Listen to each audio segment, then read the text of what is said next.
Hi बच्चों, welcome to the another lecture of consignment. Conceptually बात करूँ तो अब तो मैं ये कह सकती हूँ कि भाई कंसेप्ट तो कम्प्लीटली कंप्लीट हो गए हैं. हाँ, बट अगर हम इनवॉइस प्राइस वाला जो कंसेप्ट है उसके क्वेश्चंस की बात करें तो थोड़े से और वेराइटी के क्वेश्चंस मॉड्यूल आरटीपी इन सब में इंस्टीट्यूट ने प्रोवाइड करे हैं. तो ये हमारा ऑब्जेक्टिव रहेगा क्लास का that we cover the further questions which are provided by the institute of this area. Okay, so let's just once simply revise that how are we supposed to do or present invoice price वाले question. Okay, सबसे पहले invoice price होती क्या है? जितनी भी सामान की कॉस्ट है, जितनी भी सामान की कॉस्ट है उतना रेट कंसाइनी को नहीं बताना, एक हायर रेट के ऊपर सामान को भेजना, so that consignee doesn't have the idea of the real cost of that good and thereby he doesn't have the idea of the actual margin of the consignor. That is the objective. What is done then? तो debit में जब लिखते हैं आप consignment account में to good sent on consignment, तो वहाँ पे आप फुल वैल्यू लिखेंगे. फुल वैल्यू का मतलब इनवॉइस प्राइस, और जितना आपने उसमें बढ़ाया था तो उस पोर्शन को कहते हैं मार्जिन या उसको कहते हैं loading. So that's going to come on the credit side by good sent on consignment के ही नाम से. मैम ऐसा क्यों कर रहा है कि डेबिट में 55 लिखा वो तो समझ गए, बट क्रेडिट में 5 क्यों? क्योंकि जो डेबिट साइड में आप जो भी चीज़ लिखते हो वो एक्सपेंस का इफेक्ट देती है. सामान था 50 का और अगर आप 55 लिखते हैं तो आप एक्सपेंस ज़्यादा दिखा रहे हैं, तो इसका असर प्रॉफिट पे क्या पड़ेगा? प्रॉफिट आपका कम दिखेगा, which is absolutely wrong. So in order to calculate correct profit, आपको ये जो एक्सपेंस है इसको सुधारना है. तो यहाँ पे क्रेडिट साइड आप अनलोड कर देते हैं 5000, तो नेट में इफ़ यू चेक 50,000 का ही एक्सपेंस निकल कर आ रहा है. दूसरा, कंसाइनर के जो भी खर्चे हैं टू कैश नाम से आ जाएंगे. कंसाइनी ने जो पे कर दिया कंसाइनी नाम से आ जाएगा, कमीशन भी उसी हेडिंग में आ जाएगा. जितने का सामान कंसाइनी ने बेच दिया वो क्रेडिट में बाय कंसाइनी आ जाएगा. जो अबनॉर्मल लॉस है वो बाय अबनॉर्मल लॉस. उसके बाद जो एंड में स्टॉक बचा उसको लिखेंगे हम बाय कंसाइनमेंट स्टॉक, और किस वैल्यू पे लिखा जाएगा वो भी लिखा जाएगा आईपी या इनवॉइस प्राइस के ऊपर. अब जब हम उसको आईपी या इनवॉइस प्राइस पे लिख रहे हैं तो it is coming on credit side of consignment account. So credit side पे आ रहा है और आईपी पे लिख रहे हो मतलब बढ़ी हुई वैल्यू पे, तो इनकम का इफेक्ट ज़्यादा डलेगा, तो अल्टीमेटली प्रॉफिट ज़्यादा दिखने लगेगा. दूसरा मैं ये भी कह सकती हूँ कि accounting standard number 2 issued by ICAI क्या कहता है कि आपको क्लोजिंग स्टॉक को दिखाना है कॉस्ट या NRV which ever is lower. तो भाई इनवॉइस प्राइस तो हायर वैल्यू है और कॉस्ट तो लोअर है, तो आपको कॉस्ट पे दिखाना है लोअर फिगर के ऊपर. ठीक, तो अब हमने आईपी पे तो दिखा दिया, लोअर करने के लिए क्या करें? तो हम डेबिट में लिख देते हैं टू इन्वेंट्री रिजर्व या टू स्टॉक रिजर्व, जिससे कि नेट में कॉस्ट का ही इफेक्ट पड़े, हायर नहीं दिखे कंसाइनमेंट स्टॉक की वैल्यू, क्योंकि उससे अननेसेसरी प्रॉफिट बढ़ के दिखने लगेगा. तो ये हमारे पास इसमें काम रहता है. Now based on this only we did few questions like question number 3 from APT booklet, which is a question from RTP May 19. So this is what we did in the last class. Also we did one more question which is question number 7 from APT booklet, and if I talk about from module, so it's one of the practical questions. Okay, so this much was done with. Now here I am proceeding with the other questions of invoice price. They may be little bit tough, but somebody who has revised the things on a regular basis, सारे मेरे पुराने lectures देखे और उसके बाद एक बार खुद review किया, बनेगा ही बनेगा. हो ही नहीं सकता कि ना बने. 1-2% हो सकता है थोड़ा बहुत डाउट हो, जो कि तुम बिल्कुल जूम क्लास में ऑनलाइन लाइव क्लास में क्लियर कर सकते हो, बट ऑलमोस्ट 95% या उसके ऊपर हर इंसान जिसने सारे लेक्चर देखे और रिविजन किया उससे बनता ही बनता है. तो please make sure that you are in that category जिससे बनता हो. चलो आ जाओ इधर. Let's come to the next question, question number 9 from APT booklet. Please take it out fast. Question number 9 from your booklet. Question number 9. Okay, are you ready? चलिए, so question कह रहा है यहाँ Manoj of Noida. Let me just Manoj of Noida. तो यहाँ मैंने लिखा मनोज, ठीक। और consigned to Kiran of Jaipur,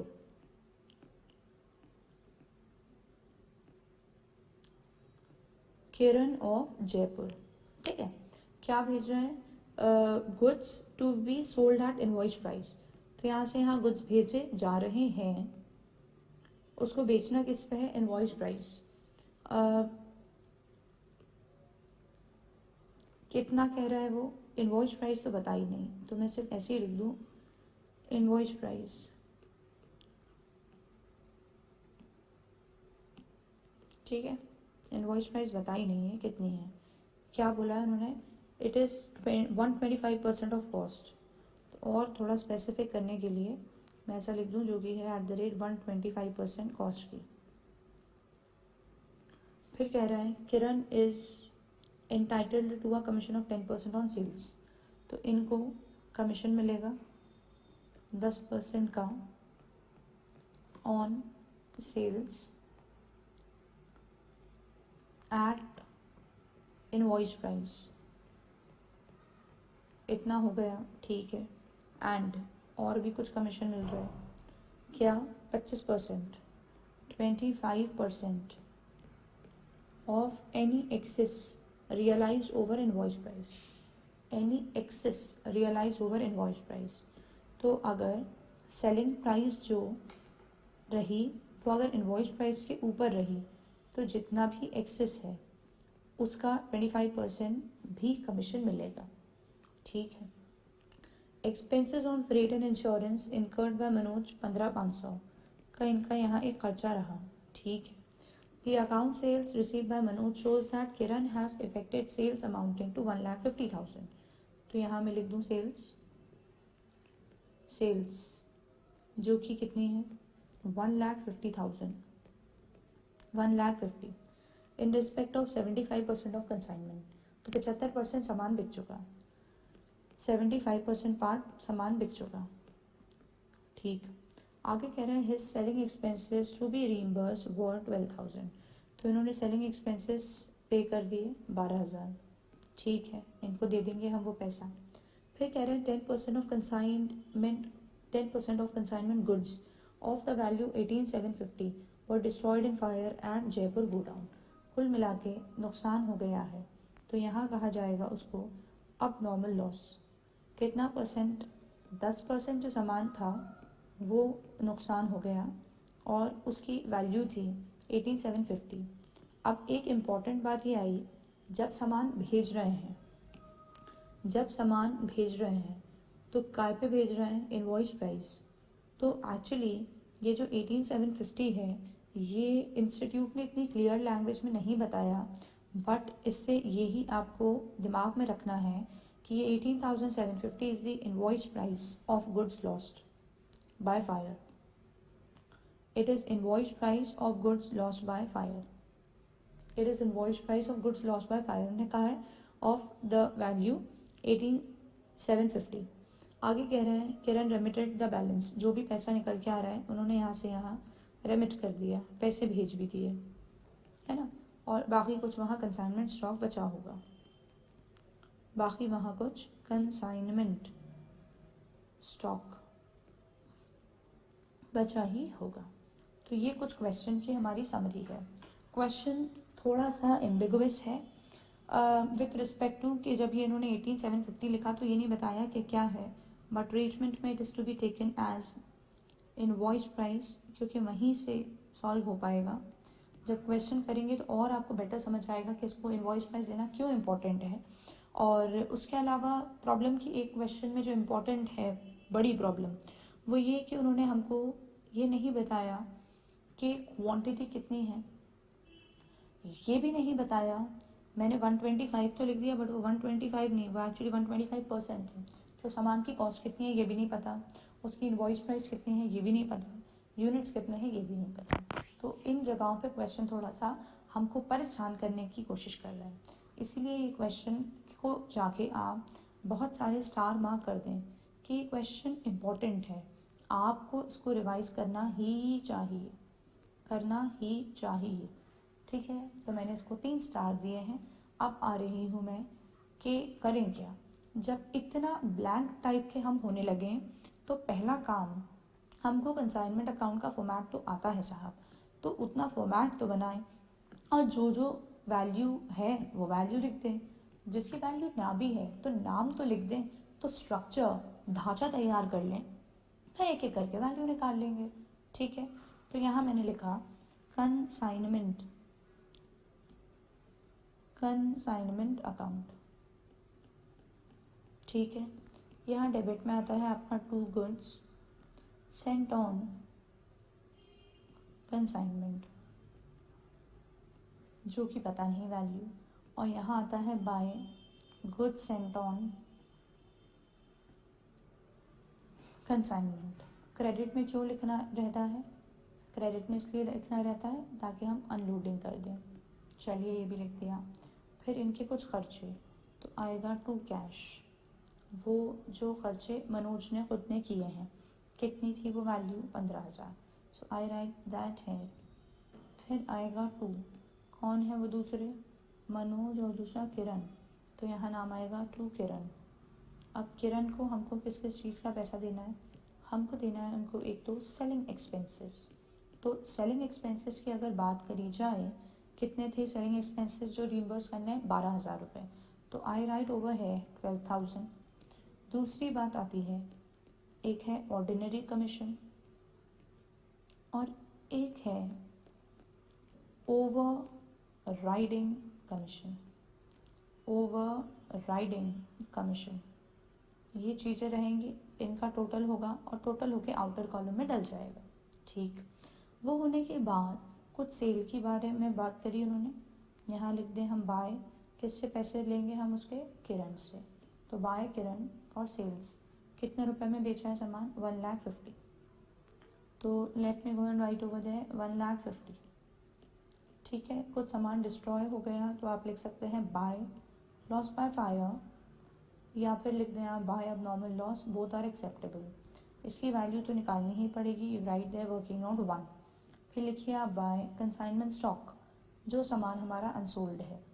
तो बाय कंसाइनमेंट स्टॉक, ब्रैकेट में लिखिए वर्किंग नोट नंबर 2, और उसके ऊपर जितना प्रॉफिट है, मतलब लोडिंग है, तो वो यहाँ टू इन्वेंट्री रिजर्व नाम से आ जाएगा, और वो भी वर्किंग नोट नंबर 2 में कैलकुलेट हो ही जाएगा।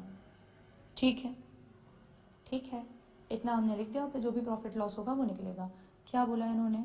कंसाइनमेंट अकाउंट ही बनाना है सिर्फ, क्योंकि क्वेश्चन में ऑलरेडी इतना कुछ कैलकुलेट करने को है कि they did not ask you to prepare Kiran's account. बोलते भी तो कोई इशू की बात नहीं थी, it's very simple to make it. तो we hardly have any values in this, balance everything that we have written are just the names without any value, so that all needs to be calculated. So here we go and let's carry out our calculation. ठीक है, so let's come to working note number 1। Working note number 1, चलिए, और rather what I would do is I will have to, ठीक है चलो उसी में ही निकाल लेंगे, वील डू टुगेदर। सबसे पहले उन्होंने गुड्स लॉस्ट बाय फायर, उसकी इनवॉइस प्राइस दी है। अब वो सामान है कितना ये समझिए। उन्होंने कहा that is 10% of the overall goods sent on consignment. ठीक है, तो इस सामान की वैल्यू 18,750 है, if I am not wrong, let me check it once again. Where are you? Yes, it is 18,750। It is equal to 10% of goods sent on consignment. So when you transpose, so then we are in a position to calculate the value of goods sent on consignment, which is 187500। तो ये आ गई value किसकी? Goods sent on consignment, जो कि हमको question में नहीं दी थी। So you will go and right है 1,87,500 and you will give reference of working note number 1, that with the help of working note 1 we were in a position to calculate this value of goods sent on consignment, 1,87,500। Did you understand this? जो सामान भेजा है उसका 10%, सामान जल गया, तो जो जल गया उसकी वैल्यू दी है, तो आप डिवाइड कर देंगे तो जो सामान भेजा है उसकी वैल्यू निकल जाएगी। अब ये तो है बेटू इनवॉइस प्राइस। अब क्या करना है, इसी वर्किंग नोट का मैं सेकेंड पार्ट बना देती हूँ, और सेकेंड पार्ट के अंदर let us go and do it. आपको पता है invoice price is equal to क्या होता है? Invoice price is equal to होता है कॉस्ट प्लस लोडिंग। हाँ या ना? जी मैम, है ना? या मैं इससे बेहतर I write it in some other style. Question में उन्होंने easier style, both of them are okay. वैसे तो इनवॉइस प्राइस क्वेश्चन में उन्होंने कहा है it is 125% of cost. So when invoice price of overall saman is 1,87,500, which is 125% of cost, so can we calculate cost? बिल्कुल। Of cost लिखने की जगह मैं इनटू लिख दूँ तो भी शायद चल ही जाएगा, है ना? तो दैट विल कम है डिवाइड में, तो 1,87,500 डिवाइड बाय 125%। ऐसा करने पर you will be in a position to calculate cost. तो वो आ रही है 1,50,000 और वो है कॉस्ट, वो है कॉस्ट। तो ये समझे आप, जो सामान भेजा उसकी कॉस्ट थी 1,80,000 और उसको भेजा है 1,87,500। तो इस पे जो लोडिंग रही, लोडिंग लिख दीजिए अगली लाइन में जाके, loading is equal to 1,87,500 minus 1,50,000, so that is 37,500। 37,500 rupees loading की वैल्यू निकल के आ गई। तो हमको उसको अनलोड करना रहता है, तो यहाँ लिख देंगे क्रेडिट में 37,500 और ब्रैकेट में आ जाएगा वर्किंग नोट नंबर 1 ही। वर्किंग नोट 1 में ही ये भी वैल्यू हमने कैलकुलेट करके बता दी। क्लियर बात? Are you clear with this? Yes. चलिए अब आगे पहुँचे। वर्किंग नोट 1 वैसे हमने लॉस बाय फायर के लिए लिखा था, तो तीसरे पार्ट में वो भी कैलकुलेट कर ही ले, वो 1 ही चलने दे, working note 1, and let's calculate the things one after the other. तो यहाँ calculation of goods lost by fire. Now remember one thing importantly, I would want that you go back please. जहाँ तुमने ये फॉर्मेट बनाया था कल consignment account का with IP, वहाँ जहाँ अब नॉर्मल लॉस लिखा ही है उसके सामने प्लीज़ जाके लिख दीजिएगा, यहाँ आती है कॉस्ट। यहाँ हमेशा काय पे लिखना है? कॉस्ट। जितना भी सामान की कॉस्ट थी वो, ऐसा, ठीक है? ताकि आपको कोई भी कंफ्यूजन ना हो कि यहाँ क्या वैल्यू रिकॉर्ड होनी है। सो आई कम बैक है अब।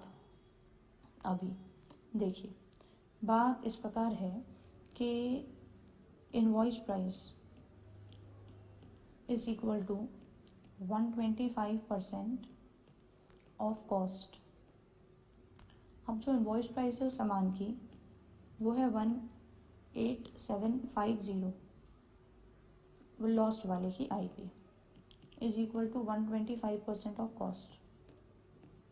तो जो सामान लूज़ हुआ वो ओरिजिनली था कितने का? 125% को आप डिवाइड में भेज दीजिए तो आपको मिलेगा 15,000। तो सामान की कॉस्ट थी 15,000। बट एक मसला है, और मसला ये है कि उसमें आपको 15,000 के अलावा, क्योंकि सामान कहाँ जाके खोया है या कहाँ जाके जला है, कंसाइनी के गोडाउन में, तो कंसाइनर खर्चा कर चुका होगा, तो प्रपोर्शनेट एक्सपेंस ऑफ कंसाइनर भी इसमें जुड़ेंगे। ओवरऑल कंसाइनर के खर्चा कितना है? शायद 15,000 है जी, 15,000। 15,000 का उन्होंने जो खर्चा किया वो तो ओवरऑल सामान पे किया, तो सामान जल गया वो 10% है, तो उसके रिस्पेक्ट में 1,500 रुपये खर्च हुए हैं, उसके रिस्पेक्ट में 1,500 खर्च हुए हैं। और फिर आता है प्रपोर्शनेट डायरेक्ट एक्सपेंस जो कंसाइनी ने पे करे, वो लेंगे नहीं क्योंकि कोई डायरेक्ट एक्सपेंस है ही नहीं।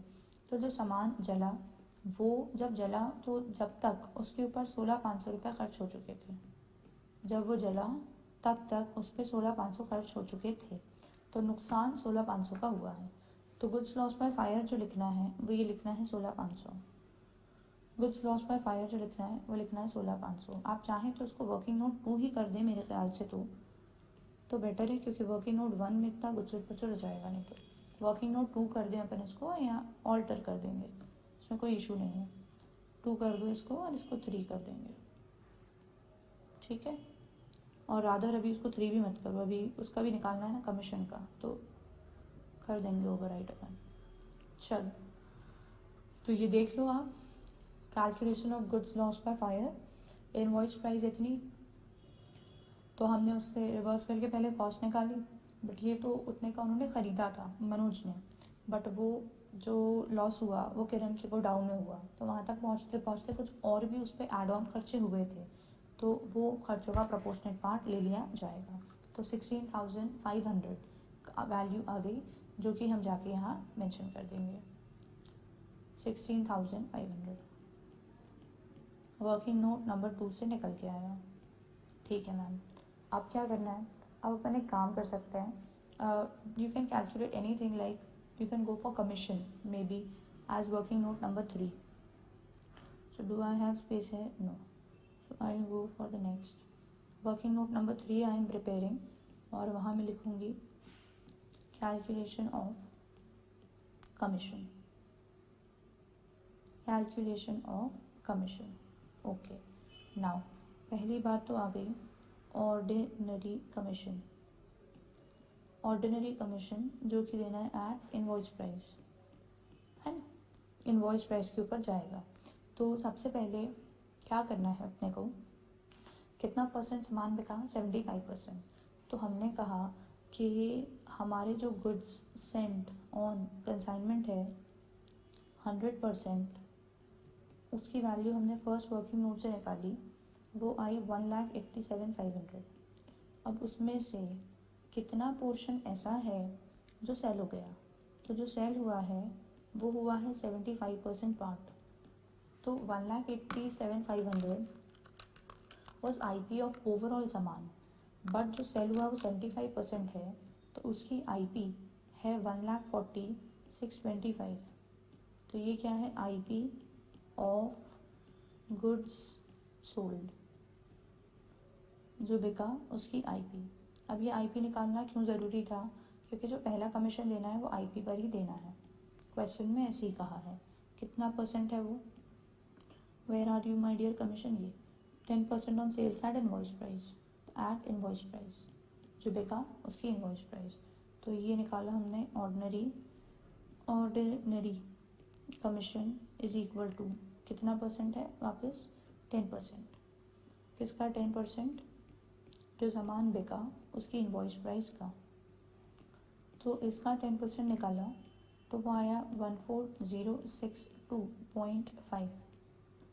तो ये तो एक कमीशन हो गया, इसको बॉक्स में डाल देंगे। अब दूसरे की बात आई ओवर राइडिंग, मतलब एक और कमीशन, ओवर राइडिंग कमीशन। उसका क्या कहा है? उसका कहा है 25%।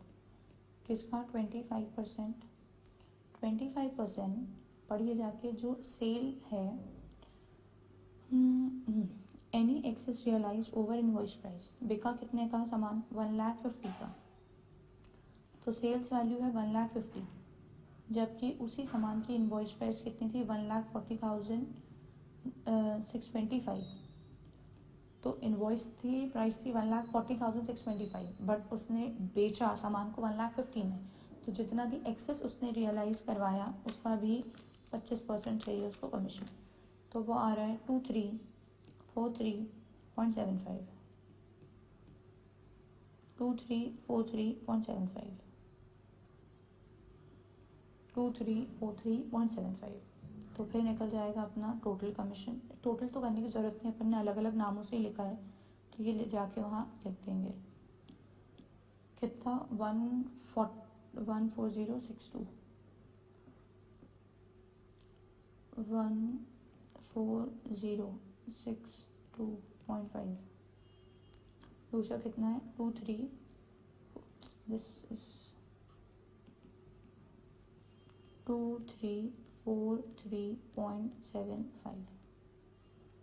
अब इन तीनों को ऐड कर दें और बाहर लिख दें, तो ये आ गया 28,406 कर देते हैं राउंड ऑफ करके अपन। If you want to write in decimal you may go for it, and I will write over here working note number 2, इधर भी और इधर भी वर्किंग नोट नंबर 2। तो ये मेरा वर्किंग नोट 2 से और ये भी मेरा वर्किंग नोट 2 से। ठीक है, एक बार मैं आपको वापस दिखा दूं क्या कैलकुलेशन कमीशन का। उन्होंने कहा कि हमने फर्स्ट पार्ट से कैलकुलेट कर लिया था कि जो ओवरऑल गुड्स भेजे हैं कंसाइनमेंट पे और उनकी इनवॉइस प्राइस है 1,87,500। तो जो बिका वो 75% पार्ट है, तो 75% पार्ट की हमने आईपी निकाल ली, उस पर कितना देना है 10%, और आईपी के ऊपर जितने का बेचा, तो बेचा 150 का, जबकि आईपी है 1,46,25 की, तो जितने एक्सेस में बेचा उसका 25% एक और कमीशन लेना है, तो 2 कमीशन हो गए। ठीक, अब चले जाएं हम वर्किंग नोट नंबर 4 पर, और वर्किंग नोट 4 में हम कंसाइनमेंट स्टॉक का कैलकुलेशन कर लेंगे। Calculation of consignment stock, calculation of consignment stock. ठीक है, सो है वी स्टार्ट। सबसे पहले what I am doing is, जो 100% सामान था, ये तो नहीं पता कितना, बट जो भी 100% सामान था उसका 75% हो गया है सेल और 10% है लॉस्ट, खो गया।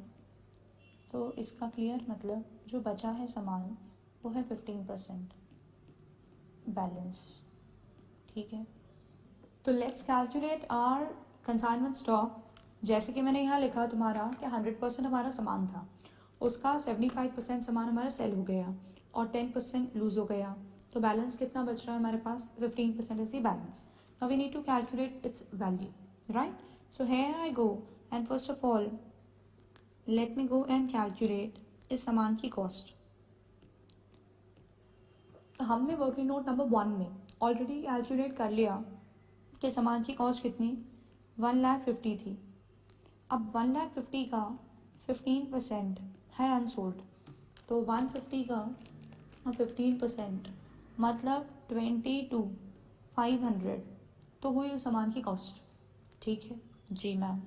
उसके अलावा मैं तुमसे कहूँ अगर इसकी आईपी, तो ओवरऑल सामान 1,87,500 का था, उसका 15% निकालें। 1,87,000 is the IP of entire सामान, उसका 15% मतलब IP is this. So from here I can get the value of loading. How much is loading on that? तो ये इनका difference 22,500. So the loading is 5625. Why am I supposed to calculate it? Because this is the value that I'll be putting inventory reserve के यहाँ पर, inventory reserve। ठीक है, inventory reserve में मैं वैल्यू डालूंगी। अब हमें दिखाना जो रहता है, खुद सोचो, जो आईपी है उसी पे दिखाना है, बट बच्चों इस आईपी के अंदर हमको ऐड करना पड़ेगा proportionate expense of consignor, proportionate expense of consignor. अब जो हमारा कंसाइनर है उसने कितने रुपए खर्च किए, 15,000 पूरे सामान के लिए, बट हमको पूरा तो नहीं, ये सामान कितना परसेंट है, 15% पार्ट, तो 15,000 का 15% 2250 इसमें तुम ऐड करो, तो उस वैल्यू को we will be showing as consignment stock 28,125। तो ये आया ये 30,375, 30,375। ठीक है, मैं एक बार वापस रिपीट कर रही हूँ। सबसे पहले what I did was I calculated the cost, ठीक है, ऑफ कंसाइनमेंट स्टॉक। तो टोटल कॉस्ट थी 1,50,000, तो उसका 15% मतलब 22,500 इज दी कॉस्ट। अब this is just the cost, इसके अंदर वो नहीं है अभी एडेड, क्या एडेड नहीं है इसके अंदर, जो प्रोपोर्शनल एक्सपेंसेस होते हैं वो। फिर मैंने निकाली इसकी आईपी, तो 1,87,500 पूरे की आईपी है, तो प्रोपोर्शनेटली 15% की कितनी आईपी होगी 28,125, तो इसका मतलब उसमें लोडिंग 56,250 की एडेड है। नाउ हम जब निकालते हैं तो how do we do the calculation, you can do it like this also, or I can show you an alternative also, maybe that becomes more clear to you, कि हम सबसे पहले क्या लेते थे, हमारा निकालने का स्टाइल कॉस्ट ले लेते थे। तो कॉस्ट कितनी है हमारी, अभी हमने निकाली 22,500, तो 22,500 हमारी हो गई कॉस्ट। उसमें क्या जोड़ते हैं अपन, प्रोपोर्शनेट एक्सपेंस ऑफ कंसाइनर, तो 15,000 है, उसका प्रोपोर्शनेट एक्सपेंस मतलब 15% अनसोल्ड का, तो 2250 आया, इसको ऐड कर दें, तो 22,500 प्लस 2250 कितना आ गया 24,750। अब ये तो कॉस्ट ही आई है, इसमें हमको क्या ऐड करना है, लोडिंग। लोडिंग हम ऊपर निकाल ही चुके थे 5625, क्योंकि लोडिंग आप ऐड करोगे तो ही आपको जिस आईपी पे शो करना है वो मिलेगा 30,375। This is the value at which you will be showing it. You may have a doubt that ma'am, why we are not showing at this IP? You are not showing at this IP because the goods are not there with Manoj. जब मनोज ने भेजे थे तो उसके ऊपर उन्होंने सिर्फ एक 15% ऐड किया था। Now the goods are lying in the godown of Kiran, तो वहां तक पहुंचे तो जो बीच के खर्चे हैं even they need to be added, so the IP this one is not including those expenses, but when we show the goods closing stock consignment stock तो वो proportionate expenses को जोड़ना है क्योंकि जगह चेंज हो गई है, इसीलिए I am adding these proportionate expenses. Okay, so that makes 30,375 का तुम्हारा consignment stock, यहाँ डाला मैंने 30,375 का, और पैरेलली वो कितना आया था 5,000 कुछ 5,625 का इन्वेंट्री रिजर्व, और then we will calculate your profit और लॉस वट एवर कम्स।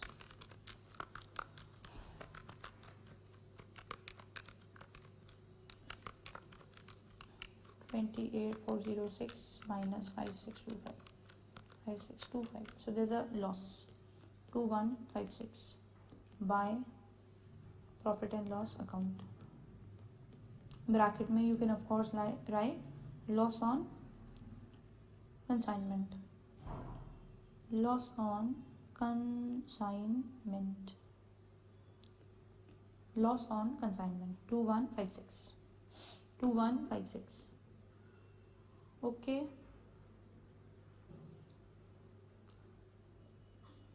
चल just check it. I think this is done. Moving to next question, and I'll be choosing a question of similar style, मतलब जैसा ये था कुछ उसी प्रकार का question I'll be choosing so that एक बार तुम्हारी प्रैक्टिस हो जाए इसके ऊपर।